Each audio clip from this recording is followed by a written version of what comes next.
Eu enxergo também a habitação como um ecossistema, ou seja, a habitação ela é ecossistêmica e ela é holística. O que isso quer dizer? Quer dizer que a gente não enxerga a habitação, as edificações, não só as casas, todas as edificações, elas são parte do meio ambiente em que ela está inserido. E se ela é parte do meio ambiente que ela está inserido, ela tem que ser interligada e respeitar todos os ciclos e processos vitais e relacionamentos que existem com esse meio ambiente. Então, isso é bioconstrução. Por isso que a gente chama de bioconstrução, que ela está coligada a todos os processos que existem, vitais que existem naquele local. É uma visão também de que a casa é uma segunda pele. O que é uma segunda pele? Nós temos a nossa primeira casa, que é o nosso corpo. A gente está habitando o nosso corpo, né? Nós somos seres que estamos, independente de crenças, filosofias ou religiões, estamos, com certeza, habitando um corpo. Eu acho que todo mundo concorda com isso. E nós temos a nossa pele, que é uma primeira casa. Ela é uma primeira camada que protege o nosso corpo das intempéries. A casa, em si, é uma segunda pele, que vai fazer uma segunda proteção. E se ela é uma segunda pele, a gente tem que enxergar ela também como uma extensão do nosso corpo. E se ela é uma extensão do nosso corpo, ela tem que ser pensada como um processo de vida, vital, em que vai ser um processo complementar ao bem-estar do nosso corpo.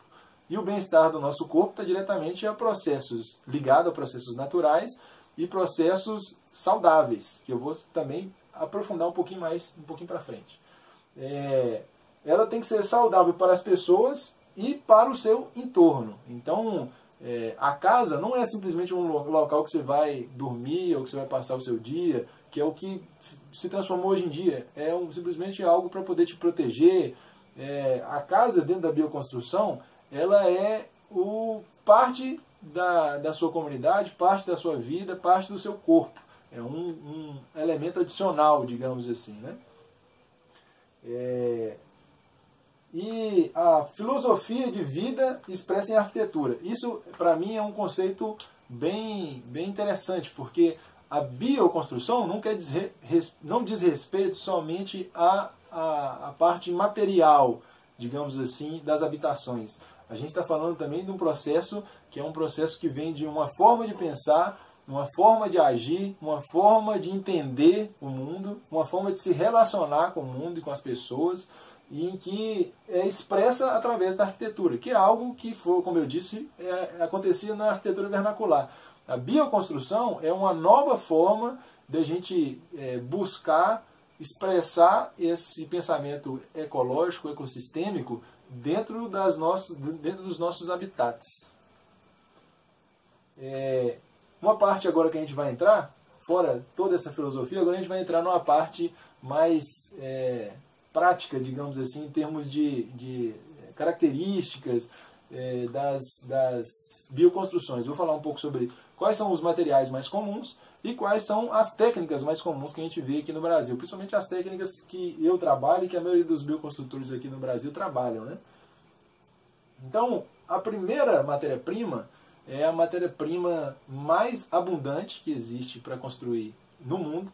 Inclusive, 1/3 da humanidade ainda vive em construções com terra, e é uma das matérias-primas mais baratas e mais incríveis que se existem para construir.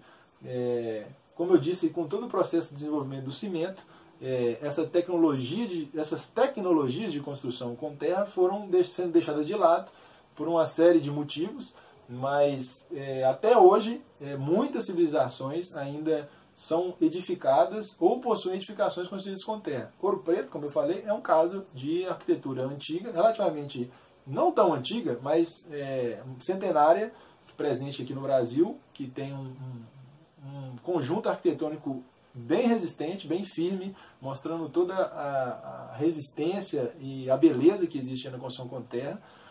Mas assim também a gente tem diversos outros tipos de construções antigas e, no movimento de bioconstrução agora, um resgate dessas tecnologias de construção com terra com outro tipo de estética, outro tipo de proposta, outro tipo de refinamento tecnológico também, que é o que está acontecendo com a bioconstrução, né? Então a terra é a matéria-prima mora assim, na bioconstrução. O que talvez permita a maior possibilidade de técnicas, ou a maior quantidade de expressões que já foi criada em termos de arquitetura no mundo, né? Não só em termos de material, mas em termos de conjuntos culturais.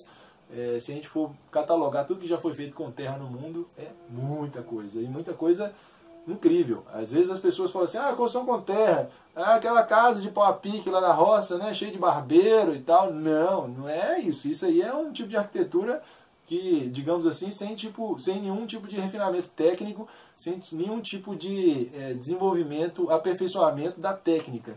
São muito rústicas, né? Mas existem construções com terra altamente refinadas. Tanto na época, antes da Revolução Industrial já existia, como hoje com a bioconstrução existem construções que são praticamente... não tem como você discernir se é uma construção convencional ou uma construção de terra. Por exemplo, Ouro Preto. Muitas pessoas acham que Ouro Preto é edificado com tijolo, com cimento, com ferro. E não é. E as pessoas chegam lá e falam, pô, não é possível que isso aqui é construção com terra.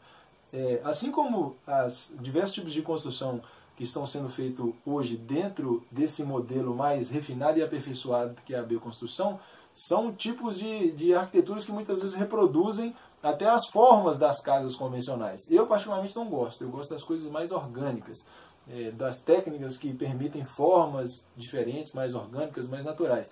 Mas se você quiser, tem como reproduzir exatamente os mesmos formatos. Apenas trocar o tijolo e o cimento por terra. É possível, completamente possível. Uma outra matéria-prima muito utilizada foi pedras. Na verdade, as arquiteturas mais duráveis do mundo são arquiteturas de pedra. Óbvio, né? Matéria-prima extremamente resistente a intempéries, extremamente resistente ao tempo, mas que são trabalhosas demais de poderem serem feitas, né? Antigamente, por exemplo, muitas fundações de casa, Ouro Preto. Eu falo muito de Ouro Preto porque eu morei em Ouro Preto, então eu entendo bastante, que eu vivi pelo menos uns 7, 8 anos da minha vida lá. Então, e também é um conjunto arquitetônico exemplar no mundo.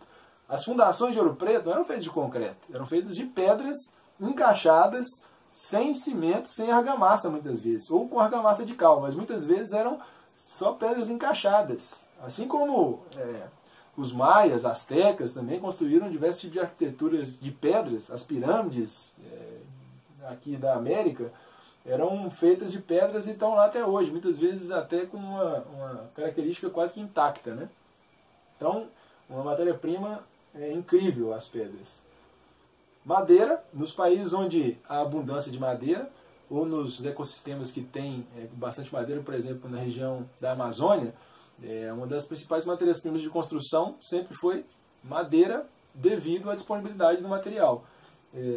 Inclusive, aproveitando o gancho, as civilizações antigas, elas construíram com as matérias-primas que existiam localmente. Então, se tinha pedra, eles construíram com pedra. Se tinha madeira, eles construíram com madeira. Se tinha madeira e pedra. Se tinha barro, e o barro é uma terra argilosa, ou seja, não é qualquer terra que serve. Tem que ter uma quantidade suficiente de argila, de areia também, dentro dessa terra, para poder se edificar. Então, essas matérias-primas determinaram, de acordo com a sua disponibilidade, as formas de arquitetura vernacular. Hoje em dia é a mesma coisa. A madeira já é um bem escasso na maior parte do mundo. Aqui no Brasil ainda a gente tem bastante madeira, mas principalmente pinos, eucalipto, em grande escala disponível, e algumas poucas madeiras de lei disponível facilmente nas lojas de material de construção, nas madeireiras, né? Mas até pouco tempo atrás existiam quantidades bem grandes de madeiras que, devido a toda a ganância da construção civil moderna, entraram em decadência e simplesmente se exterminou a grande maioria das florestas do mundo, de acordo com esse movimento da Revolução Industrial, que contribuiu drasticamente para isso. Entendido?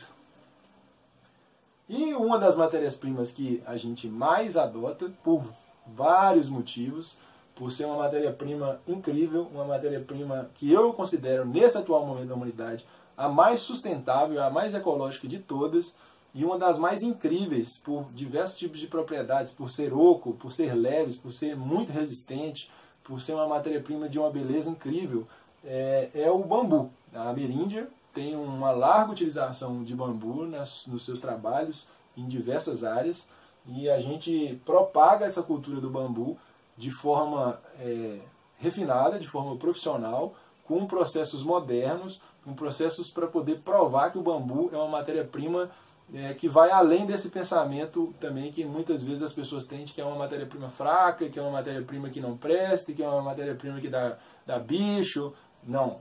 Quando você trabalha de maneira correta com o bambu, é uma das melhores matérias-primas que existem e é uma das matérias-primas que vai desempenhar um papel muito importante ainda na história da construção mundial e na história da fabricação de diversos tipos de artefatos. E eu torço para isso, luto para isso e tenho uma proposta para as pessoas aprenderem cada vez mais a lidar com o bambu, a gente inserir cada vez mais ele dentro da nossa cultura de construção civil no nosso dia a dia para uma infinidade de artefatos, porque ele permite a gente aliviar a carga sobre as madeiras, principalmente, além de ser uma matéria-prima muitas vezes muito barata, muito fácil, muito acessível, em que com conhecimento específico, capacitação específica de boa qualidade, se transforma em uma matéria-prima que vale ouro. É incrível o bambu. Além disso, tem um outro tipo de matéria-prima comum também que a gente utiliza na bioconstrução, principalmente aqui no Brasil, que é a palha. Muitas vezes misturada na terra, e em alguns locais as pessoas utilizam até a própria palha mesmo, como os próprios fardos de palha, né, como um elemento construtivo. É possível empilhar um em cima do outro e fazer construções. Mas também é muito utilizada, às vezes, como matéria-prima para coberturas, né? Por exemplo, os indígenas brasileiros sempre utilizaram muitos tipos de palha, né? É um dos telhados mais ecológicos que se tem, as coberturas de palha, né? Existem também uma série de materiais reciclados que a bioconstrução hoje em dia utiliza. Isso é uma diferença da bioconstrução para a arquitetura vernacular. Na arquitetura vernacular não existia matéria-primas industrializadas em que era possível se reciclar e utilizar na construção civil. Aqui é um exemplo de uma parede que eu fiz, em que a gente utilizou garrafas recicladas para poder compor a parede. E existem outros materiais, outras matérias-primas que é possível se reciclar. Isso é uma característica da bioconstrução. É uma possibilidade, na verdade, que é utilizar matérias-primas muitas vezes que são descartadas, são matérias-primas gratuitas, matérias-primas muitas vezes abundantes, em que é possível inseri-las nas casas. Tem pessoas que são contra, que preferem tecnologias de bioconstrução 100% naturais, e tem outras vertentes que nem eu, que gostam de utilizar uma coisa ou outra. Garrafas geralmente é uma coisa que a gente usa, mas de resto eu não aproveito muito outros tipos de matérias-primas por não gostar muitas vezes da estética ou dos materiais em si, né? Mas tem gente que utiliza bastante, até pneu, apesar de ter várias discussões sobre se é válido ou não a utilização de pneu. Mas enfim, quais são as principais técnicas do Brasil?